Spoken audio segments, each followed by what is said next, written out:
Okay. What the 1900 Rugrats say? One take. I'm going to do this in one take. Because if I don't do this in one take, I'm never going to do it. Okay? So I'm here to yap about Bloons. Bloons TD6, the greatest tower defense game ever to be in incepted, in Inception, the greatest, the undisputed. Dare I say the GOAT, right? I love the hero design this game. The game has like these special monkeys called heroes. And oh my god, I love them. Specifically, I love how they put all of them in different boxes and kind of just explore the area around that box because there's kind of like not infinite, but there's a bunch of space for you to make new monkeys through the lens of that box. And oh my gosh, I love it. But I don't think the box is like an official thing stated anywhere. So I kinda went through them and I was like, okay, how would I define these boxes? You know? And I'm gonna share that with you. So there's like well, I think there's 17 monkeys. 1, 2, 3, 4, 5, 3, 5, 15, 16, 17. Okay. There's 17 heroes. And I feel like they fit in I would say four distinct categories. There's two of them that I have like I have them relatively well defined, and then the other two are more a bit.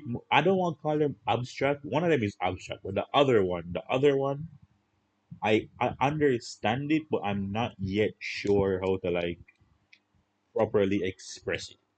But I'm still going to make this video because I can always remake this video. It is not the end of the world. My idea does not need to be perfect for me to publish it, right? So where do I want to start with this? I think the first thing to do would be to show you my amazing and perfect PowerPoint.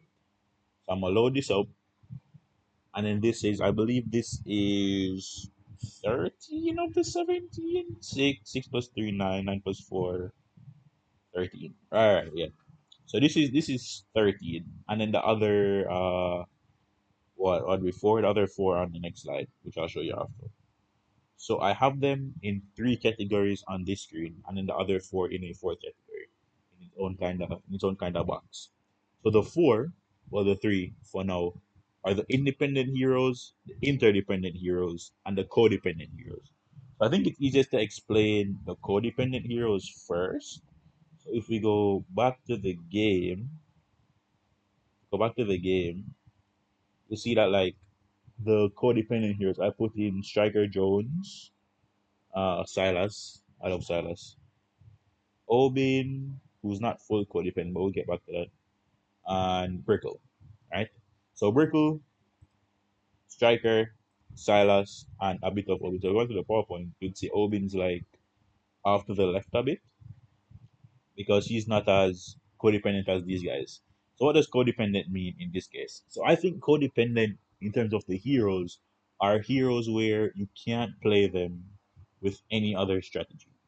For example, so much of Striker Jones's text is meant to buff mortars, all bomb shooters and mortar monkeys, right? So he really only synergizes with mortar monkeys and bomb shooters, right? So if you're not playing mortar monkeys or bomb shooters and you're playing Striker Jones, you're throwing the game. Similarly with Silas, for example. So much of Silas's text is dedicated I then I just want to say all of his text is dedicated to ice monkeys. So if you're playing Silas and you're not playing ice monkeys, what are you doing? You're throwing the game. Oh my god, I'm recording the PowerPoint, not the hold on. I was like going to the game, going to the heroes. Hold on, let me the fudge. Ah, there we go. Okay, yeah, yeah. If you're playing Silas and you're not playing ice monkeys, what are you doing? You're throwing the game, right? And similarly with Brickle, if you read Brickle's text, right? And then you read all the abilities of um sub monkeys, you would realize that they designed sub monkeys, Buccaneer, and Brickle all in the same batch, and that's super cool to me. But on the flip side, if you're playing Brickle and you're not playing sub monkey or you're not playing Buccaneer, what are you doing? You're throwing the game. Exactly. So these three for me are like very obviously, hey, you're playing a certain strategy, you run these guys. Now Obin's like similar, but I think you could play Obin without druids and it could be okay. You're not throwing the game. But if you're playing Obin, you're supposed to be playing druid, right? So that's why he's still in the codependent range, but he's a bit closer towards the middle point because you can, if you're playing druids, you're playing Obin. But you could in like 5% of Obin games be playing Obin and not playing druid. I don't think Obin is probably not the best hero in that situation, but you could do it. Right? So that's the codependent, the four horsemen of the codependent. And then to move on to interdependent now. So these are like heroes where it's similar to codependent, where they have synergy with certain monkeys, but the synergy is very much less. So I want to start with Gwen first, because Gwen to me is your stock standard codependent, interdependent hero, right? So what makes Gwen interdependent? Well, you can play Gwen, I would say, every game and be okay, right? But there are certain strategies that Gwen definitely excels in, right? So I want to bring up, if I could find it, there's two lines of text specific. Oh, heat up. All right, so heat up. So heat up is like Gwen's passive, where essentially you want monkeys that benefit from high attack speed, right? So this isn't something specific, but if you're playing Gwen, you usually want a monkey with high attack speed that you can like play off Gwen, if that makes sense. Right? And similarly, I don't remember what number it is, but she has a passive with certain monkeys. If I could find it. Oh, here it is. Right. So Ring of Fire, Signal Flare, and Dragon's Breath. So versus with um Striker Jones, where Striker Jones has very specific monkeys like bomb shooter and bomb shooter and mortar monkeys are both like explosion based monkeys, right? So you can see where although they're in two different categories, Striker Jones connects them because they're both explosion based. Versus with Gwen, her line of text is for Ring of Fire, Signal Flare, and Dragon's Breath, right? If we find those monkeys, Ring of Fire is, I believe, Tack Shooter, right? So this is a primary monkey. Ring of Fire is its own strategy.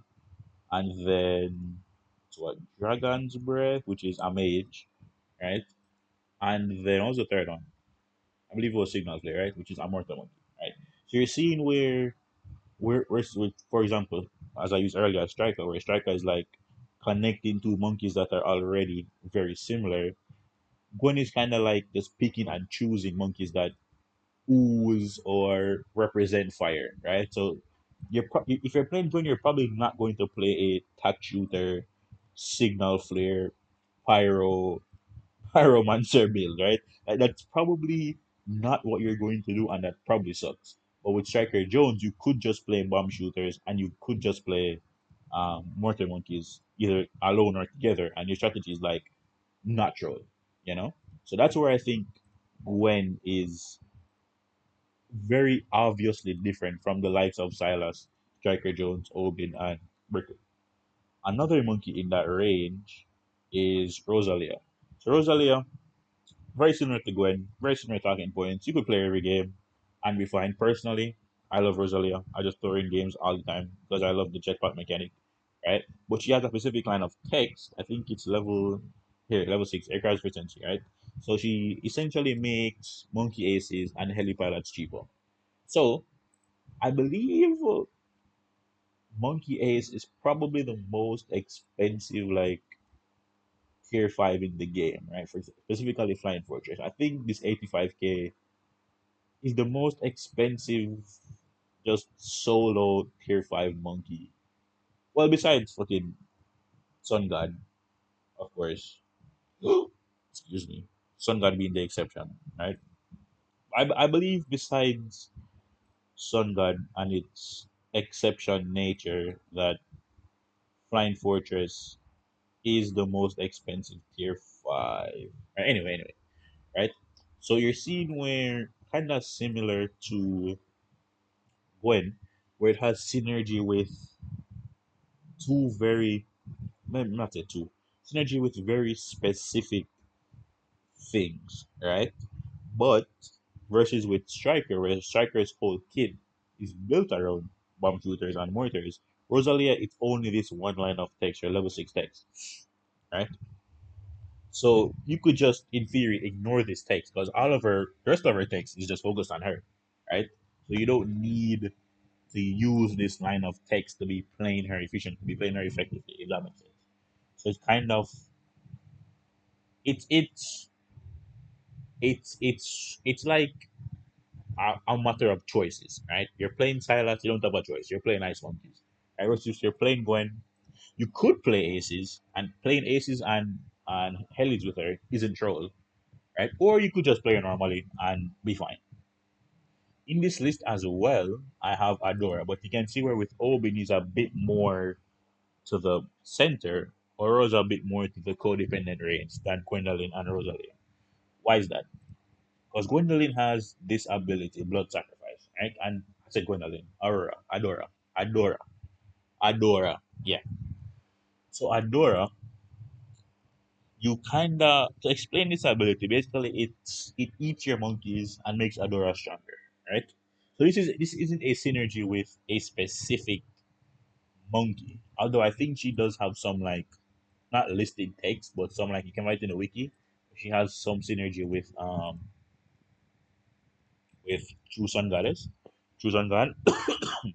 It's not listed in her level up line of text. It's like some passive, I think, somewhere. Right? If you're playing Adora, you're abusing that passive I just mentioned for Sun God synergy, right? Or you're playing Blood Sacrifice, which is like more realistic. But with Blood Sacrifice, this isn't a synergy with a specific monkey, right? So with Rosalia, it's aces. With Gwendolyn, it's fire-based monkeys. With Adora, it's just eat this monkey, right? So really, you're playing a Adora comp. You're playing a comp that's designed for Adora to eat that specific monkey and become stronger. But you don't necessarily have to do that. You know, you could just play Adora in a regular game as just a decent monkey early game, decent monkey late game, and you're chilling. You don't have to play around Blood Sacrifice, and you don't have to play around True God, True Sun God, right? You could, you could argue you probably should, which is why she's more off to the right than Gwendolyn and Rosalia, right? But you don't necessarily have to. And I think that level of freedom puts her in the interdependent range versus the codependent range, right? Now, for the I Loki want to talk about independent last because I think one, it's the largest group, and two, it's the most interesting group because I think um money and damage type become more interested in the interdependent scale. Right? I think I want to talk about specials first, just because interdependent is, in my opinion, so not complicated but intricate, I would say. So I'll put specialists slash support as own category. This to me are just monkeys that do very specific things where it's hard to necessarily shove them in a category. These are monkeys where you play them for one specific reason because they give you this one specific like game plan, right? So Etienne, I think Etienne is probably he's definitely my most played, but he's probably also my favorite hero. I think. So what does Etienne do? I think it's level 8, maybe level 9, level 8, right? All monkeys gain camo detection, right? So Etienne effectively invalidates this aspect of the game called camo detection, right? So you can play him in any strategy, but you're usually playing him because you want to play certain monkeys that don't have camo detection, but you don't want to buy camo detection either, right? So what are these monkeys? For example, I love him with Boomerang because Boomerang has in no level up. Boomerang has any in no level up. In no level up does Boomerang have any camo detection, right? So you can sometimes I build three Boomerangs and Etienne, and that's my whole build for the game, right? Because the giving them camo essentially plugs a hole in their kit, right? Bomb shooters don't have any camo detection in build. Tack shooters don't. Ice Monkey does. I don't think Glue Gunners do. Glue Gunners don't. Desperado definitely does. Right? You could argue, you could skip middle path and sniper and just go bottom path and top path, which is the most DPS based path, and then have Etienne and then plug that hole that you missed by going the top path and bottom path, right? So Etienne is kind of. But you could also argue that he has bad synergy with Sniper Monkey because you could just always go middle path, right? So it's this weird thing where Etienne has this synergy, but you have to kind of know your comp before before you pick Etienne. Like either you know that you're going monkeys that don't have inbuilt camo detection, and that's part and upgraded. And to play this actually, I've never played this before. Either you know you're going monkeys that don't have camo detection and you're using Etienne to plug that hole, or you go monkeys that do have it, but you skip out on it and choose to plug that hole with Etienne to get more advantages in other places. Right? So, for example, Wizard Monkey, I think the best Wizard Monkey path objectively is 025, so Prince of Darkness plus Wall of Fire, right? But I also enjoy going 520, where I go Archmage with Etienne and Wall of Fire, so we can pop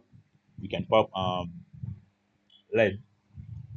You can pop every balloon type essentially, and then Etienne plugs that hole of him not having camp protection because I don't go bottom path, right? So it's this really interesting thing where Etienne does something very very specific, and you need to play around that. But it's not codependent in the sense where it has to be a specific type of build, right? But I always go back to Striker Jones. When you're playing Striker Jones, you're playing mortars and you're playing bombs, right? When you're playing Etienne, you're playing things that need camo detection, right? It seems like the same text, but because camo detection is such a widespread part of the game, you can do so much more with Etienne, which gives him that more flexibility to Jones, right? Similar to Etienne, I think on the same conversation would be Benjamin, right? What does Benjamin do? When he gets those bennies, bro, he makes money. That's all he does, right? Benjamin, I think it's only maybe unit in the game besides what village that can't pop anything or on farm, village and farm, which is crazy that you're picking a hero that can't do damage, right? That's crazy. But Benny, he gets you money, right? I'm seeing the PowerPoint here. He's the money king, right? If you want money, you play Benjamin. That's just what we do. So I think it's kind of similar to Etienne, which are in the same category, where you take this aspect of the game and you kind of bring it to an extreme level, right? So you're saying, okay, I want thermal detection. Well, typically, you build a village. Or you go Etienne, right? You want money, you build a farm, work a Benjamin. Well, in Benjamin case, you probably want both, right? But you get the idea. It's like taking an aspect of the game that's fundamental. In Etienne's case, thermal detection, and in Benjamin's case, monkey money, and like making a hero that complements that, which to me is what makes it a specialist. Right? In that same boat, I have Geraldo, who is, in my opinion, one of the most well-designed heroes in any game ever, which kind of makes him a bit broken. Right? What's Geraldo? In the PowerPoint here, he's the Swiss Army knife. What does that mean? I kind of want to go in game, so it's more like easier to see visually. But Geraldo is the jack of all trades king, right? Get Geraldo, and kind of similar to Etienne. And what hole does Etienne patch? Etienne patches the hole of camo detection, right? What hole does Geraldo patch? Well, any hole your team might need. Pause. Right? So we're seeing where Geraldo shot. You camo detection? Oh, that's it right there. See invisibility potion. Right? So versus Etienne, ready to buy him. Watch it. Let's buy this. Boom, boom, boom, boom, boom, boom, boom, boom, boom, boom. Temporarily, you can camo. and that's so valuable. Any problem you have in the game, Geraldo can probably solve, right? The opportunity cost is that you're not getting as much DPS from him, and you have to spend money on it, right? You have a money problem, okay?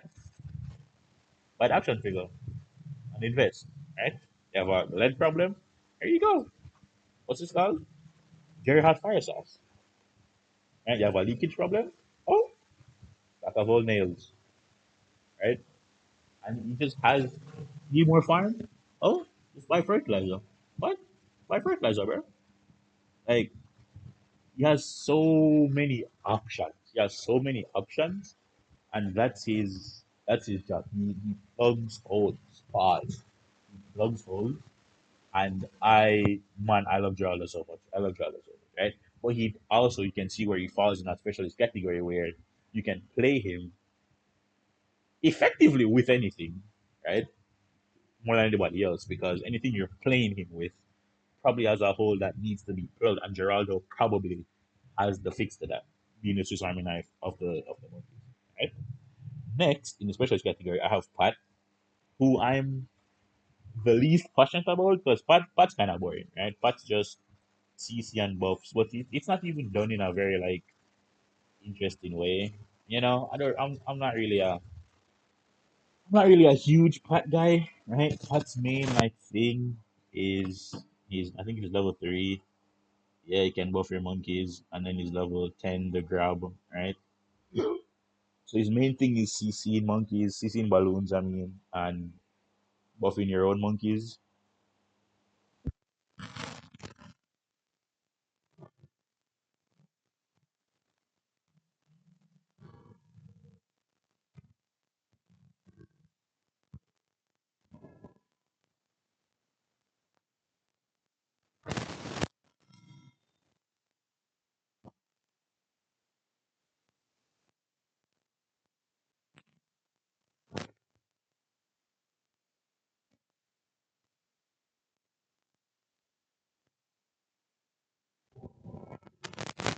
right?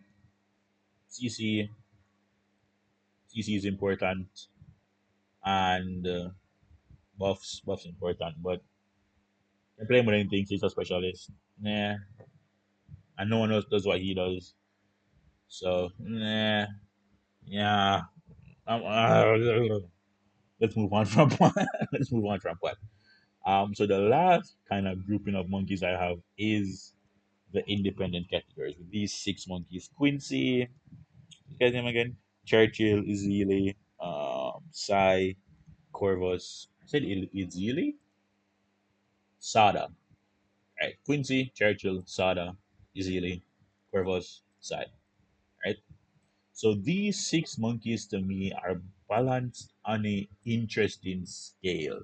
To start with this, I want to start with Quincy because Quincy to me is a very interesting monkey. He's the vanilla monkey. He's meant to be someone you play when you first start the game and then like move on from him, right?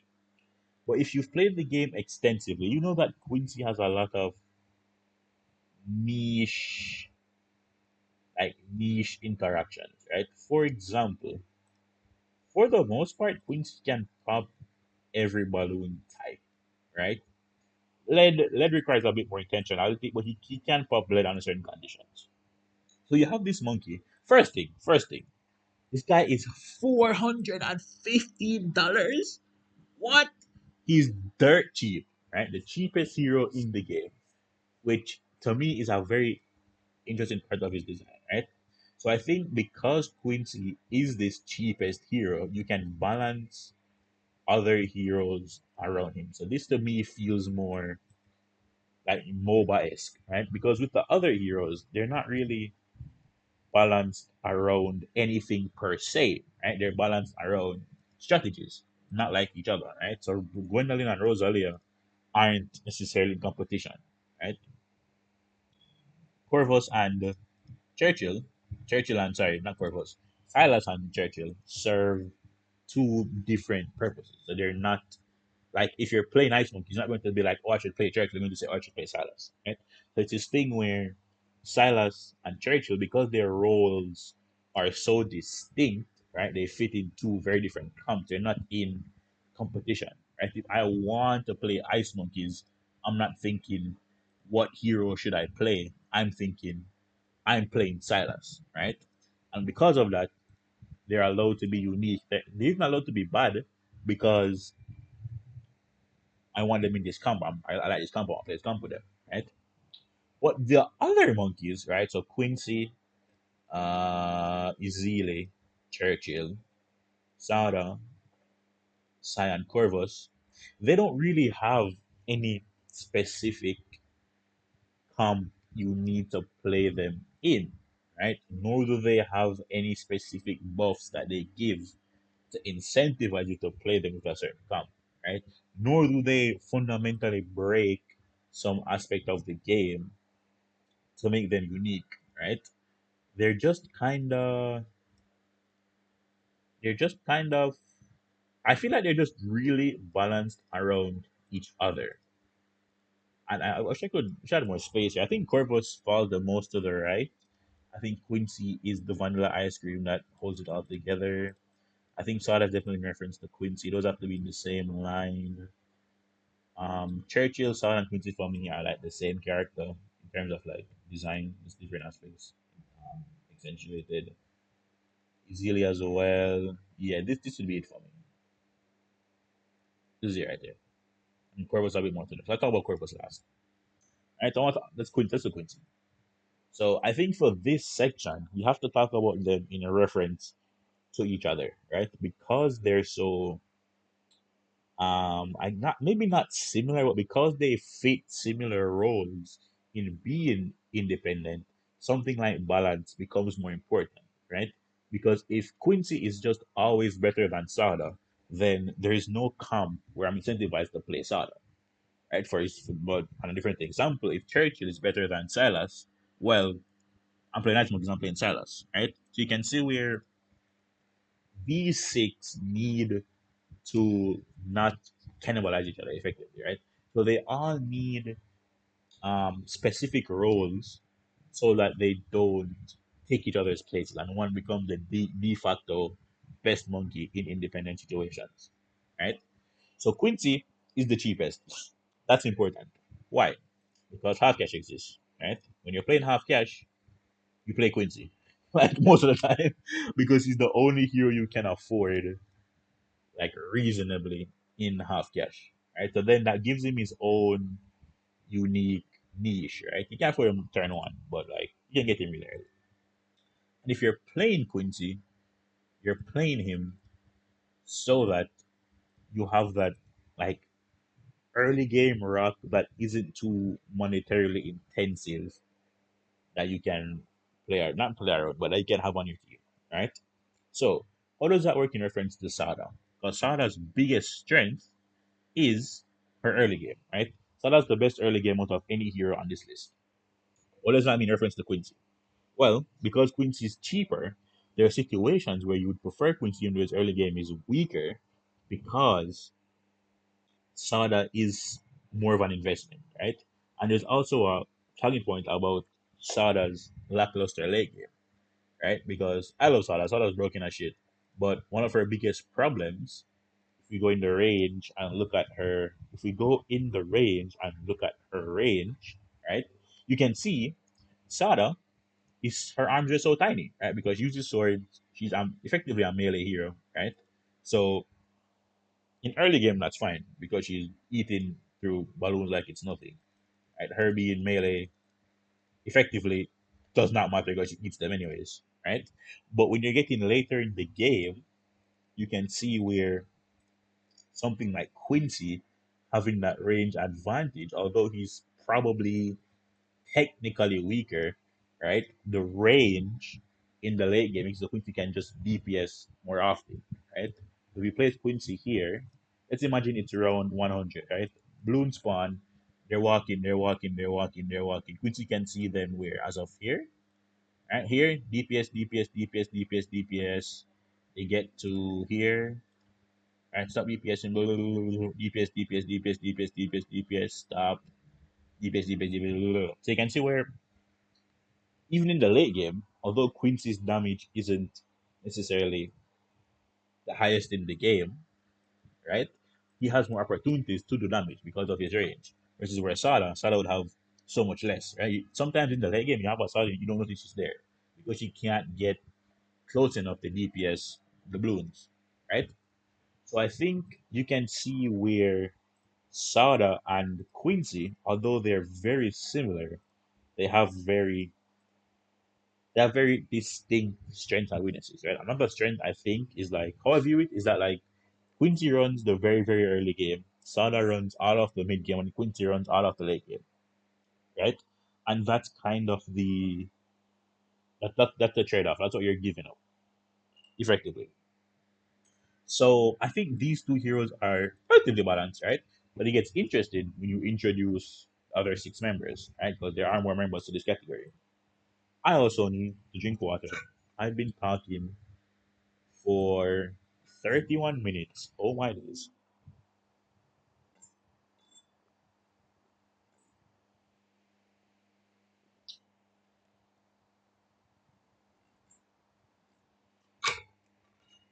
I think Diego once said, Ulysses also. Okay, so next is Churchill, right? And these three to me, like I said, are the same because they're balanced very similarly. What's Churchill's strength? Churchill's strength that he's very, very, very, very, very self-sufficient, right? What do you lose for that? Bro is so expensive. Oh my days. 2K? 2K, my brother. Right? And he also gains XP slower. He's in the basically the monkeys are in different XP yields. So like the amount of XP they need to hit level 20 is different for every hero. Not every. They fall into like different categories, right? Turtle is in the late bloomer one where he needs the most XP to get to level 20. Excuse me. Right. So if you can afford Churchill, then you're chilling. But there's a bunch of scenarios where it's just not a it's not like a feasible investment to get Churchill where you could afford Quincy or even Sada, right? There's this thing where 2K, right, 600, right, that's immediately like what, like 30% the cost? Like, that's ridiculous, right?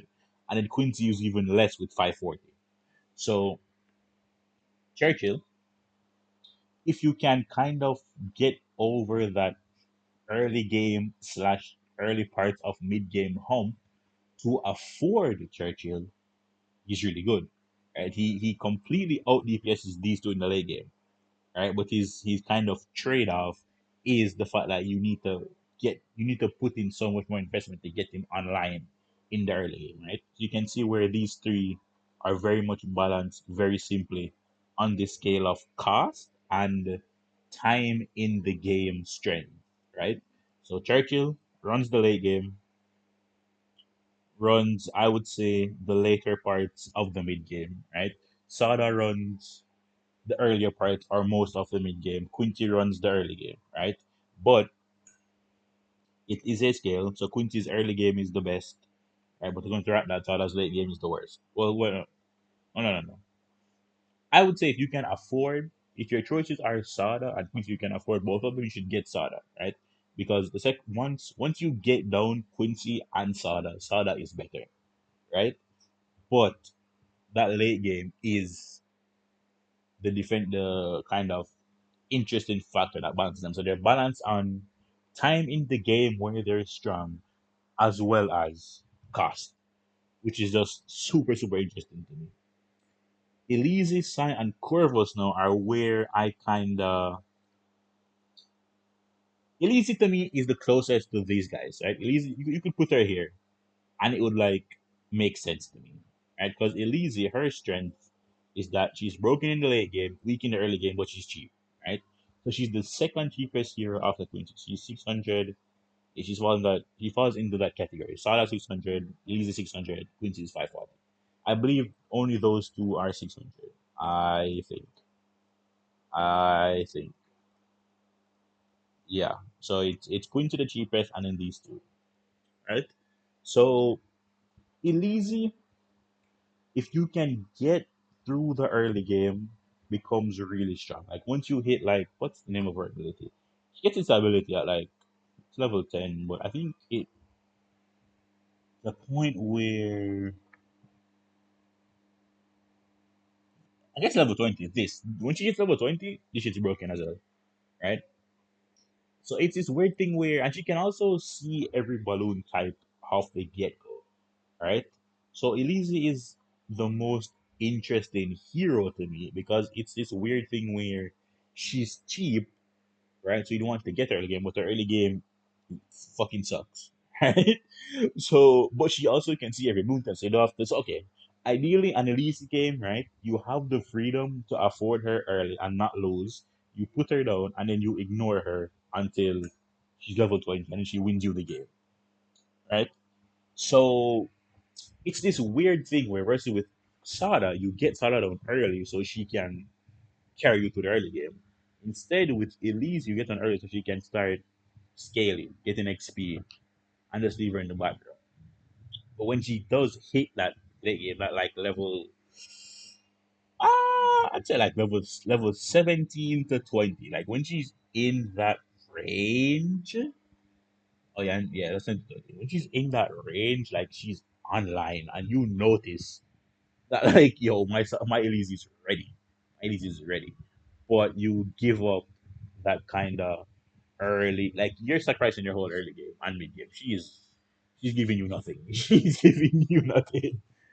You are getting nothing from this lady until like round 80, bro. Or maybe around 85. She is nowhere to be seen, right? So, ah, I feel like she falls. Like it's like weird. She's like a weird balance of Sada and Churchill. She's like a Churchill if you got it down early. Instead of being expensive, it just did nothing early game, right? So you can see where these two kind of they're similar in the fact where they both excel early. I mean, they both excel late game, right? But Elise's late game is better, and Churchill is more expensive. So you kind of have to you start you get Elise earlier, but she's useless for longer, right? When once you get Churchill down, he's decent. Like you say it's in around 10, until you get both of these guys down, okay, that's not fair. Until you get Elise down round one and Churchill down round 20, right? Between round one and 19, obviously Elise is better. She's on the field. Churchill's not, right? But between rounds 20 and like 90, Churchill's better. But Elise is scaling. And then when she hit like 100, and then 100's pluses, and then 95, that range, Elise then overtakes Churchill. So you can see where again, right? They're balanced both on price and on timing the game in which they become effective, right? And then that now those four are like the simplest. Like these four are like very obviously designed in reference to each other. I think Sai and Corvus is where it gets more complicated because these guys to me were very much made. You can tell Corvus was made knowing Sai exists, right? Because he's kind of designed. I think I don't know, Brad. This is the part I'm like iffy about. I'm not 100% sure where I would put Corvus and Sai. I think they definitely belong in the same category. I think they do things differently because for a time when I first started this video, Corvus was with Geraldo, special category. And when I first started, like my first, I guess, iteration, I was like, in my notes, I said, can never separate Corvus and Geraldo. Yet here we are, right? So I, I just, I don't feel like, okay, I think I would put these guys in maybe a fifth category, but I wanted to avoid that so badly. I didn't want to do that. I didn't want to do that. I didn't want to do that. I did not want to do that, right? But these guys to me are balanced. But okay, they can still be independent. You don't need to play any comp with them, so they still fit in this table, right? But I think they're very much balanced specifically against each other, right? And I think one of the main points is what's the word? I think they call it macro. So macro in bloons is when you have to give a hero attention. So for example, Geraldo. If you play Geraldo and you never open his shop, you're fucking throwing the game, right? Geraldo's appeal is to macro him, is to look at all your options and decide, okay, what's best here, right? But that requires a certain level of mental investment, right? You can't just set Geraldo down and ignore him.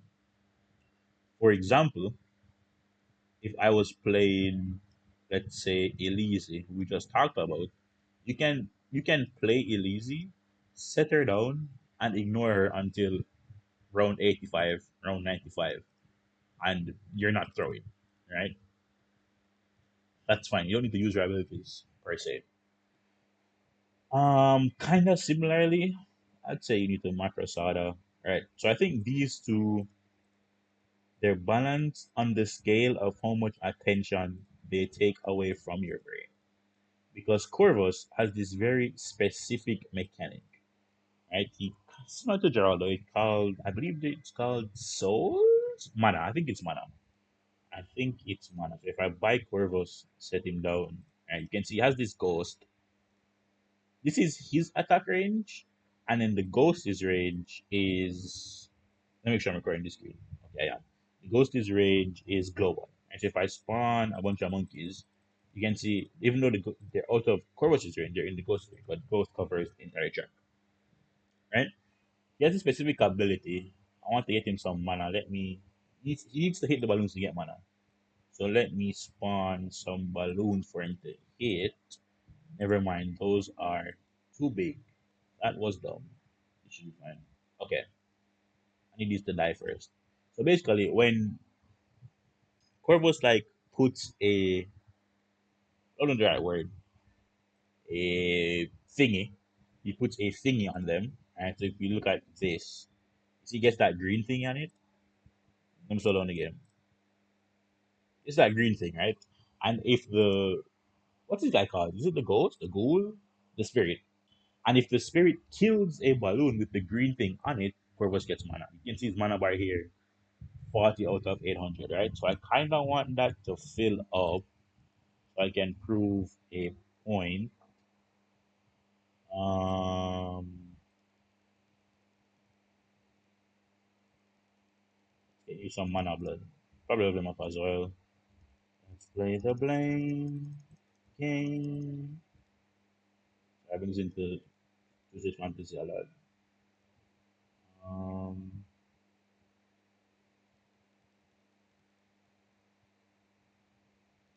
Full yet? Okay, he's full. Right? He has this thing, this mana system. This takes a lot of mental effort. Similar to Geraldo, there's a lot of options in here, right? Because all of these are mostly buffs for the spirit. These are installs, gives you a DPS buff, these three, right? And then, but these are like toggles as well. So I turn this on, it drains mana, and I turn it off, right? But these are like all time. And let me just, while I'm doing that, right? So, what was I going with that? My point was, this requires your attention. That's my main point. This requires your attention, and if you're not engaging with this system, you're playing Corvus wrong, right? And our main point is nourishment. What does nourishment do? Nourishment eats all your mana and gives you XP, right? Wait, what? Cash? Oh, gives you cash, sorry. Yeah, it gives you cash. What does that mean? Right? So on rounds where, let me think level one again. At the level one, repurchase it. On rounds where you don't necessarily need these buffs, right? But Corvus is still DPS it, you're still gaining mana. You just say boom. What? Oh, okay. I know I wasn't trolling because he was max level. It said cash, but it gives you XP. Okay, this makes so much more sense now, right? So when Corvus is not level 20, right, you can change his this mana bar into XP so it levels up faster, right? So a common Corvus like playstyle pattern is that you put him near the front, you'd probably put him like here so you get as much mana as possible. Hits the balloons first. Let's say this is probably fine, right? He's hitting the balloons, and on the easier rounds, when you don't need mana, you just turn to XP to level him up faster, make him stronger faster, right? And then when you get the harder rounds where you're like, oh, I need a bit of help, you look through the list, and there's probably a spell in this list of, I guess, 19. Besides, not 19, 16 minus 1, 15. In this 15, that would help you to win that round, right? But if you don't necessarily need that help, you just spend the mana on XP, make your Corvus get stronger, and you're popping off, right? So that's like Corvus's balance. You need to be managing his mana bar while you're playing. Versus with Psy's biggest strength, right, is that you really don't need the macro Psy. You put Psy down, and you're like most like he has. I think he's a. I don't think Psy has a gender. I think he's like some space wizard doesn't have a gender, so they're not like a regular monkey. But right, Psy has two abilities, right? One is CC, and then one is damage. Right? I think this is global. So like you don't really have to like think about this too much. It just hits the whole screen. So you're probably chilling, right? And then the other one is like CC around them. Right? That's I believe that's CC. So you could put Psy effectively anywhere, right? Besides this ability that needs to be on the track to CC them. And you can just leave Psy alone. You never have to touch Psy. You never have to check Psy's mana bar because he doesn't have one, right? Psy's position doesn't matter too much. Like it's, I think these two heroes introduced a third aspect, right? Where instead of being balanced on their cost and their time in the game that they're most effective, they're instead balanced on their cost because Psy is like very obviously cheap. I think size 900, 1,000, and Corvus is 1,300, right? So Sai is cheaper, right? But Sai requires so much less of an mental investment, if that makes sense. You can pick Sai, put Sai down, and not think about Sai ever again, and Sai will be effective in that game. If you put Corvus down and never check his spellbook and never use his mana, you're throwing the game, right? So that's where I think independent is kind of the most, maybe not least defined. I don't know. I think the right word is intricate. It's the most intricate category because you have these three kind of balancing acts used to balance them. Where you have cost. The cost of the monkey itself matters. You have um macroness, how much time you have to invest in the monkey of your mental capacity to like use them effectively, and you have your time in the game that they're the most strong, right? So there's like three categories that determine how these six monkeys are balanced around each other, and that to me is really sick. Yeah, I think that's it. Just want to talk about this video has no like point. There's no like call to action. It's just I really like this design. I want to talk about it. And I love that there's so much space left for them to make more heroes, right? Because in theory you could make it so every monkey, not every hero, every monkey as in these actual towers. Every tower has like a monkey that synergizes with it, you know? Whether it be codependent or interdependent. So Rosalia's monkey aces and highly pilots, right? Obin's druids, right? Ice monkeys, mortars and bombs, and this is aces and not aces, sorry, subs and buccaneers, right? But in theory, you could just make a hero that's like, oh, this is the Dart Monkey hero, right? Maybe it's a bit lazy, but there is design space. You can make a boomerang here, right? Bomb shooters already have what's his name? My brain is blanking so hard right now. Churchill. Jones. Striker Jones, right? They already have Striker Jones, but we make a tax who kinda already has going. We could still make one for tax as a whole. Right? As one get Silas. Where is the glue gunner hero? Make a glue gunner hero. That's what I want to see. Right? So yeah, they have options. There's space in the there's space on the scale to introduce new concepts, right? And that's Sika Seltzer. And there's also space in specialists. For example, we have a Camel King. What's the Lead King? Where's the hero that invalidates lead on a map wide scale? You know, where's the hero that it accentuates only CC or accentuates only buffs, right? And where's the hero that I don't know for Benjamin? What's like something similar to money? I don't know. Well, yeah. Hopefully, you can see where I think Ninja Theory has a bunch of design space to make new monkeys, and the designs that they already have are really sick. To finish the video, if I just start with my favorites of the 17 heroes, I love Geraldo. I don't play him too often because okay, Geraldo is one of those monkeys where I wish I would play him more, and I say that and I don't. You know, I do like him. I love this skin as well. Cuervos, I love. Size boring. I don't like water monkeys. I don't play them often. I used to love her. I think Adora was like my second most played all time. Because when I started the game, she was broken as shit. So I would just abuse Adora. Um, I don't play as much anymore. I play Sala a lot because she's broken as shit. Etienne's probably my favorite. Rosalia is newer, but I don't know. She's so cute. I love her abilities. I love how she like flies around. It's so fun. Easily, I don't play easily often, but I like her. I used to play a lot in multiplayer with my friends. I don't think I've ever played a single Churchill game or a Pat game. It was boring to me. Benjamin, I used to play a lot because Benjamin is like if you're not playing chimps, you can just throw him in a game and it's fun, it's decent.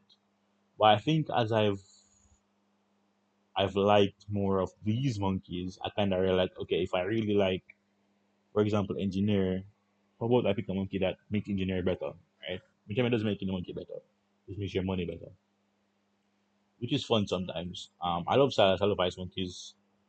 They're really fun. I feel like Silas is the quintessential design for a codependent monkey. You know, I don't know. I feel like the fact that I can just build four ice monkeys and that's my strategy with Salas is super sick to me. I especially love. I don't know where the line of text is, but so you can have. It makes it so you can have two tier fives of the same kind. I think it says that somewhere. Excuse me. Um. Oh, Ice Monkey tier fives are cheaper, and you can build a fourth tier five of any. Exactly, yeah. That's because out to me. Obin, I don't play Obin often or at all, but I do like Druid, so I might start playing him more. I normally play Druid with Etienne. Maybe I'll try some Obin. Striker Jones is fun, but I feel like bomb strategy is like it's kind of hard to play. So I'll be losing. Gwen, I think Gwen is my third most played. Yeah, I played her a lot when I first started the game, similar to Adora, but I played Gwen before Adora. And I haven't touched her since. I think I beat my first chimps with Gwen, and I haven't really played any game. But I probably want to experiment her soon. I'm interested in like heat it up. Yeah, I'll probably play some Gwen soon. I haven't played her in a while, but I did get my first chimps on Gwen. And Quincy, I think I play Quincy every half cash. I have so many Quincy games just to have half cash. I hate half cash so much. I just default to Quincy. But yeah, that's it. I love this game. I have like 500 hours on Steam. And thank you for watching.